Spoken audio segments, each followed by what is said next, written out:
செங்கல்பட்டில் வீட்டு வசதி வாரிய குடியிருப்பில் முறையாக பணிகள் செய்யாததை பார்த்து சட்டப்பேரவை குழுவினர் சரமாரி கேள்வி எழுப்பினர்.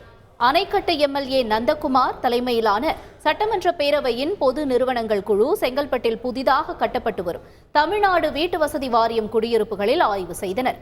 பணிகள் முடிக்கப்பட்டும் விரைவில் திறக்கப்பட உள்ள 15 அடுக்குகள் கொண்ட அடுக்குமாடி குடியிருப்பை பார்வையிட்ட போது அதிர்ச்சியடைந்தனர். டைல்ஸ்கள் உடைந்த நிலையில் ஒட்டப்பட்டிருந்ததை கண்டுவிட்டு வீட்டு வசதி வாரிய அதிகாரியிடம் சரமாரியாக கேள்வி எழுப்பிய எம்எல்ஏக்கள் பெரும்பாலான இடங்களில் முறையாக டைல்ஸ் பதிக்காததை பார்த்து கடிந்து கொண்டனர்.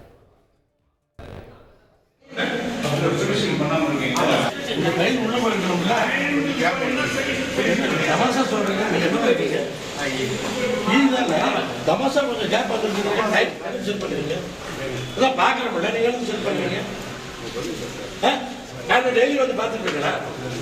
உடச்சு கையில கட் பண்ணிருக்கீங்க, டைம் உள்ள பாருங்களா? இல்ல, இந்த கேள்விக்கு மட்டும் சரியா போச்சு. இது ஒரு டைம் இதுக்கு தனியா கட்டிங் தான் போடுங்க. அந்த அளவுக்கு ஏன் போடலன்னு தான் அவர் கேள்வி. செய்திகளை உடனுக்குடன் தெரிந்து கொள்ள உடனே சப்ஸ்கிரைப் பண்ணுங்க.